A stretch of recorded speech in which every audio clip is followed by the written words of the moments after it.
और बहुत गहरी बात, तुम तो भोलेवा जन्मई के मेहरा। कोई क्या कहियो तुम मेहरा हो, तुम मड़वा धरे रही। वहां बरतिया कोई कह दिए, यहाँ बराती सब जात लागत वीआईपी है भाई, तनको धक्का लग जाते से एक्शन में आ जाते। तो प्रभु मंद मंद मुस्कुरा रहे हैं क्योंकि बात सही है, वो हंसने वाली। तुम तो भोलेवा जन्मई के मेहरा, गंगा शीस बैठाई जी राम जी, गंगा शीस बैठाई जी। तुम तो भोलेवा जन्मई के मेहरा, गंगा शीस बैठाई जी राम जी, गंगा शीस बैठाई जी।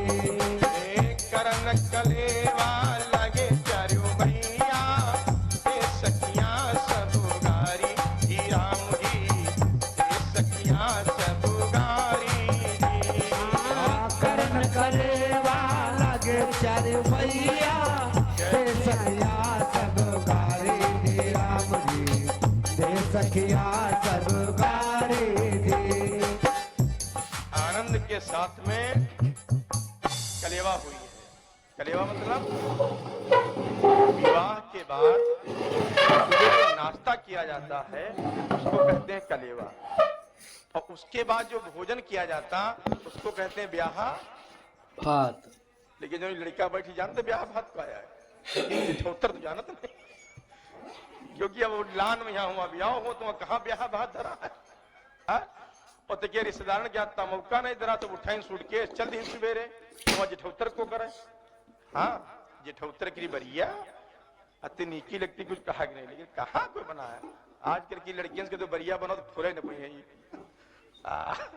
लेकिन खैर जिनकी मम्मी ज्ञानी वो बना लेती है। आइए ध्यान दीजिए,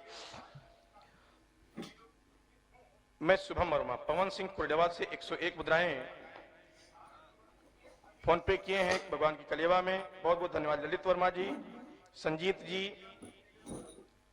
देसी ब्लॉग किशनगंज गोंडा से आप देख रहे हैं, बहुत बहुत धन्यवाद, आशीर्वाद। एक बार जयकारा बोल दीजिएगा। प्रेम से बोले रामचंद्र भगवान की, अयोध्या धाम की, जनकपुरी धाम की, जनक नंदिनी मैया की। संपन्न हुआ। इतनी जल्दी 74 दिन बीत गए क्योंकि सुख का समय जल्दी व्यतीत हो जाता है। जैसे समय कथा हो रही है, 4 दिन हो गए और पता नहीं चला, 3 दिन बचे हैं, कल 5वां दिन और 2 दिन। मतलब जो अच्छी बातें जहां पर होती, अच्छे लोग जहां होते, कोने कोने गांव में 7 दिन काटे लगे तो 7 महीना हुई है, वही लगा 4 दिन आराम से निकल गए क्योंकि सब लोग प्रेमी है, बढ़िया अच्छी सेवा करते। सीताराम जी बेचारे रोज समय से देखो आ जाते, दिन में ड्यूटी करते हैं भैया नेरी वाले। आज दूजी ने उनका फोन पे नेरी वाले कथा सुना आवत, हम रोज आवत बैठा। 74 दिन व्यतीत हो गए, विदाई का अवसर आया। तो जब विदाई का अवसर आया तो तुलसी जी ने लिखा है कि दशरथ जी ने दहेज मांगा नहीं, जनक जी ने इतना दहेज दिया कि कंकन नूपुर भैंसी दुहासी, कंकन नूपुर भैंसी दुहासी, कंकन नूपुर भैंसी दुहासी, दायक दीन दास अरुणासी।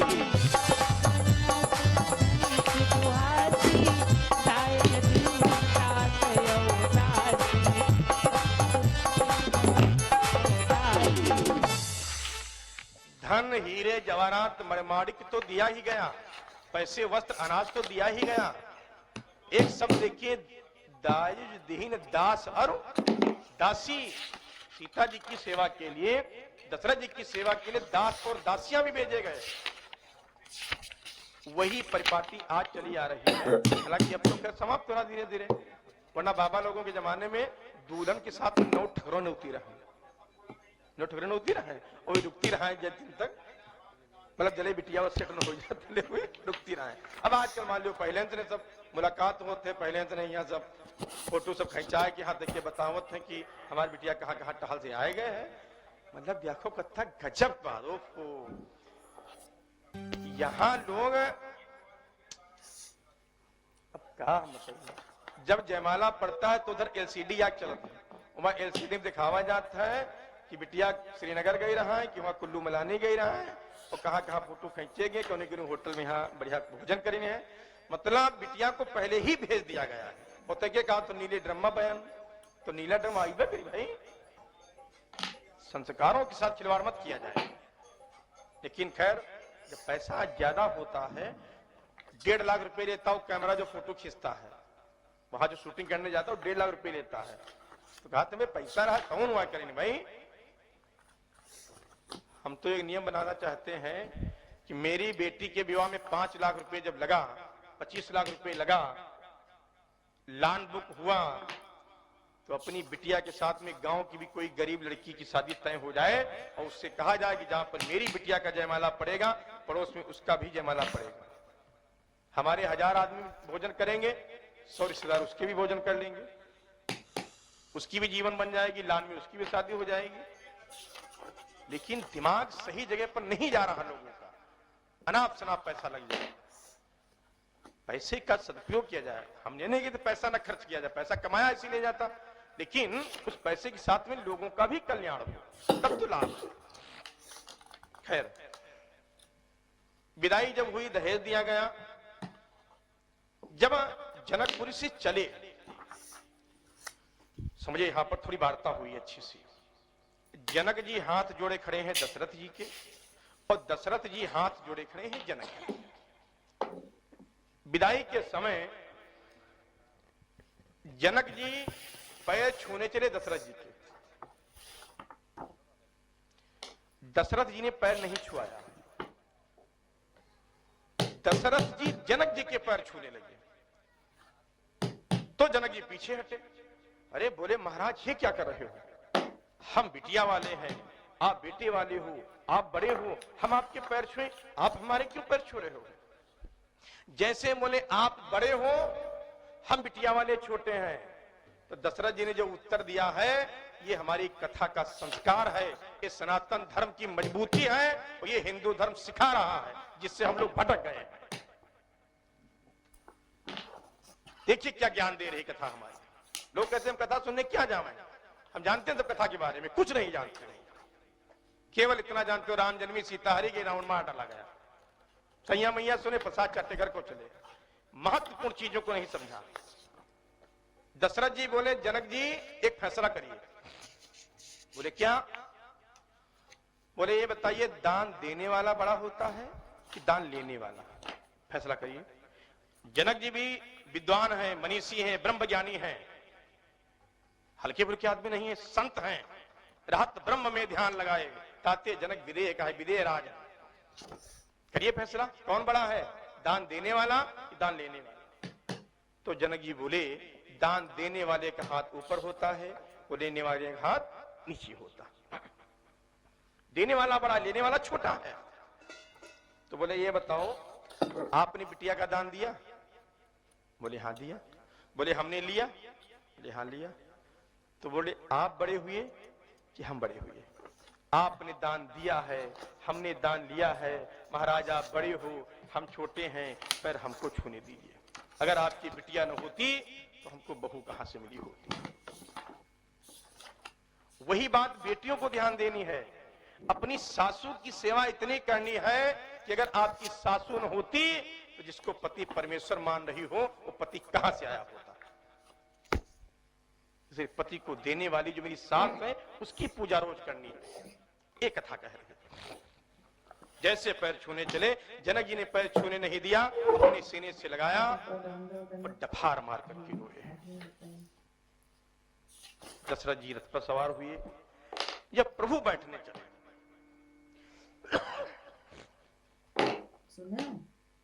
केसरी नंदन जी आपके फोन पे 101 मुद्राएं अर्पित हुए हैं, बहुत बहुत आशीर्वाद। पवन सिंह जी 101 मुद्राएं, सुबह मैया 101 मुद्राएं, बहुत बहुत आशीर्वाद। संजीत जी आशीर्वाद। जब काम खत्म हो जाए तब जब प्रभु श्री राम जी बैठने चले तो जनक जी ने प्रभु श्री राम जी के कुर्ते का कोना पकड़ लिया और कोना पकड़ करके खींचा। तो प्रभु जब मुड़ करके देखे तो जनक जी हाथ जोड़े खड़े, बोल पड़े, बेटा राम, मेरी बिटिया बहुत दुलारी है, अकेली लाडली है, राजकुमारी की तरह रही है। मैंने अपनी बिटिया को जीवन में कभी भी एक शब्द नहीं कहा। अगर मेरी बिटिया से कोई गलती हो जाए तो ये पिता तुमसे क्षमा मांग रहा है, मेरी बिटिया को माफ कर देना। तो ऐ लल्ला राम, अब तुम जा रहे हो, हमारे को बेटे नहीं है, तुमसे केवल इतनी प्रार्थना है कि इस बूढ़े को याद रखना, मैं तुम्हारा इंतजार करूंगा, एक वचन हमको दे दो। बिटिया तो लिए जा रहे हैं, ये राजमहल अब हमको काटने दौड़ेगा। जिस बिटिया के सहारे हमारा दिन कटता था, अब ये काटने दौड़ेगा। तुमसे केवल इतनी प्रार्थना है कि मेरे जब प्राण निकले तो हमको मिट्टी देने वाला मेरे लल्ला नहीं है, अंतिम समय में तुम दर्शन जरूर दे देना। प्रभु सर झुका करके अनुमति दे दी, हाँ आपने जो वचन लिया है वो मैं दे रहा हूं। जैसे कदम बढ़ाया रथ पर चढ़ने के लिए, एक पैर रथ पर है, एक नीचे है। जनक जी बोल पड़े, बेटा राम एक सेकंड, 74 दिनों तक दर्शन किए हैं कि जरा देर ठहरो राम, तमन्ना यही है, अभी हमने जी भर के देखा नहीं है, अभी हमने जी भर के देखा नहीं है। जरा देर ठहरो राम, जरा देर ठहरो राम, तमन्ना यही है, अभी हमने जी भर के देखा नहीं है, अभी हमने जी भर के देखा नहीं है। जरा देर ठहरो राम, जरा देर ठहरो राम, तमन्ना यही है, अभी हमने जी भर के देखा नहीं है, अभी हमने जी भर के देखा नहीं है। कौशल्या मैया आगे बढ़ी, रथ के आगे ठहर गई। तो प्रभु बोले, मां अब जाने दो। सुनैना मैया बोल पड़ी, लल्ला तुम अपनी कौशल्या के बड़े दुलारे हो, बड़े प्यारे हो, तुम तो अपने घर जाओगे और भूल जाओगे इस मैया को। एक प्रार्थना हमारी भी सुनते जाओ कि दशरथ राज दुलारे, कि दशरथ राज दुलारे, हमारी सुधि भूलो न प्यारे, दशरथ राज दुलारे, हमारी सुधि भूलो न प्यारे। दशरथ राज दुलारे, हमारे सुधि भूलो न प्यारे, बोलो न प्यारे, सुधि भूलो न प्यारे, भूलो न प्यारे, सुधि भूलो न प्यारे। दशरथ राज दुलारे, हमारे सुध भूलो न प्यारे, दशरथ राज दुलारे, हमारे सुधि भूलो न प्यारे। जनकपुर की सब सखियां भी कल गई, सखियां भी कल गई, जनकपुर की सब सखियां भी कल गई, सखियां भी कल गई। लई लई नाम पियारे, जय हो सुवन बहत बनारे, हमारी सुधि भूलो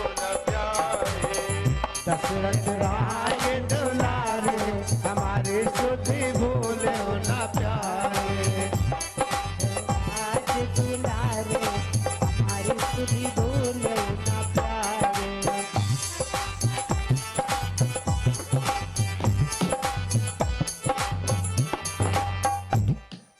रोते रोते विदाई हुई। चलते चलते चलते चलते चार पुत्र वधुएं महाराज दशरथ जी अपनी अयोध्या नगरी में प्रवेश किए। जैसे राजमहल के सामने उपस्थित हुए, सभी माताओं ने तीनों देवियों की आरती उतारी। आरती क्यों उतारी गई है? उस दिन बहू को लक्ष्मी माना जाता है। उस दिन अपनी बहू को हम देवी मानते हैं कि आज दिन से इसके कदम हमारे घर में पड़े हैं, अब हमारे घर में धन धान्य, सुख समृद्धि और संपत्ति बढ़ेगी। इस भाव से हम बहू की आरती उतारते हैं। इसलिए बेटियों को बहुत जरूरी है इस बात को एकदम दिमाग में बैठा लेना कि जितने लोग हमारी आरती उतारे हैं उन लोगों से अपने जीवन में कभी भी जबान नहीं लड़ानी है। उन लोगों से हमको कभी भी अपशब्दों का प्रयोग नहीं करना है जिन लोगों ने हमारी आरती उतारी, हमको देवता माना है, हमारी पूजा की गई है। रात में विश्राम किए, सुबह हुई। हिंदू धर्म के अनुसार मुंह दिखाई हुई, समझिए माता बहन। जब मुंह दिखाई हुई तो सीता मैया को माता कैकेयी ने मुंह दिखाई में कनक भवन दे दिया था। सोने का पूरा कनक भवन, अयोध्या में केवल एक ही भवन है जो सोने का था। पूरा कनक भवन मुंह दिखाई में कैकेयी मैया ने सीता मैया को दिया था। इतना माता जानकी को कैकेयी मानती थी। सभी लोगों ने अपने अपने हिसाब से उपहार दिया। थोड़ी चर्चा एक अच्छी सी बात है, आप लोगों की संख्या ज्यादा है, आप लोग ज्ञान ले लीजिए। हिंदू धर्म के अनुसार बहू भोजन बनाती है। माता जानकी ने भोजन बनाया पहली बार, और जब पहली बार बहू भोजन बनाती है तो हम सब लोग अपने पद के अनुसार बहू को उपहार देते हैं। कोई पैसे देता, कोई अंगूठी देता, कोई साड़ी देता, कोई बिछिया देता, कोई पायल देता, सब अपने अपने पद के अनुसार बहू को गिफ्ट देते हैं। पुरुष लोग भी देते हैं, पुरुष लोग ज्यादातर पैसे दे देते हैं कि बहू आज पहली बार भोजन बनाई, हम उसको दक्षिणा दे रहे हैं। माता जानकी ने भोजन बनाया तो सभी देवता लोग आए हैं। क्यों? क्योंकि अन्नपूर्णा मैया भोजन बना रही हैं, लक्ष्मी मैया भोजन बना रही, सभी देवता लोग आए, सूक्ष्म रूप में आए, अपना अपना रूप बदल करके आए, भोजन पाए और सीता मैया को उपहार दिया। अब सबकी अगर बात करेंगे तो समय कम है, एक महत्वपूर्ण उपहार है, उसको समझिए आप। देवराज इंद्र आए और देवराज इंद्र ने माता जानकी को चूड़ामणि उपहार में दिया। चूड़ामणि क्या है? जैसे आप लोगों का मंगलसूत्र, मंगलसूत्र सुहाग की निशानी है, वैसे चूड़ामणि सुहाग की निशानी है। वो बालों में, जैसे हम लोग जोड़ा लगाते हैं तो बालों में वो लगाई जाती थी चूड़ामणि। और चूड़ामणि की विशेषता ये है, देवराज इंद्र बोले देवी सीता ये चूड़ामणि अपने पास रखना। इसकी विशेषता ये है कि यह चूड़ामणि जेही डिग रही है, यह चूड़ामणि जेही डिग रही है, यह चूड़ामणि जेही डिग रही है, यह चूड़ामणि जेही डिग रही है, साकर राज नाश नहीं हुई है। यह चूड़ामणि जेही डिग रही है, तेकर राज नाश नहीं हुई है। चूड़ामणि की विशेषता है जहां पर रहेगी उस राजा का राज नहीं नष्ट होगा, उसकी अकाल मृत्यु नहीं होगी और सदैव विजयी रहेगा, इसलिए अपने पास रखेंगे। देवराज इंद्र चले गए। माता भवानी बोली प्रभु इतनी महत्वपूर्ण चूड़ामणि, चूड़ामणि सुहाग है। अभी आपने कहा सुहाग की निशानी है। एक मन में शंका है, बोले क्या? महादेव जी बोले शंका क्या है? भवानी मैया बोली शंका ये है कि सुहाग की निशानी एक पुरुष दे रहा है। देवराज इंद्र कौन है? पुरुष है। तो पुरुष सुहाग की निशानी क्यों दे रहे हैं? अरे हमको दे देते, हम जाकर के सीता को दे देते, लक्ष्मी वो ब्रह्माणी को दे देते, अपनी पत्नी इंद्राणी को दे देते। एक पुरुष अपनी बहू को चूड़ियां दे, अपनी बहू को श्रृंगारदानी दे, ये कहां का नियम है भाई? अंगूठी तो चलो काम चल जाएगा। आजकल जैसे सराजन के यहाँ मोबाइल बहुत दिन जाते, मोबाइल दे दो तो मोबाइल तक ठीक है, लेकिन लेडीज का श्रृंगार एक पुरुष दे रहा है, ये बात नहीं समझ में आई। महादेव जी बोले भवानी सुनो, बहुत विचित्र बात पूछी हो, बहुत सुंदर।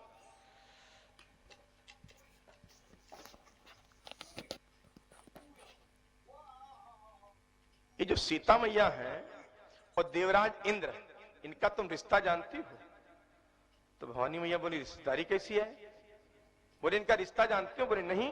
तो बोले रिश्ता ये है जीजा और साली का। सीता मैया देवराज इंद्र की साली है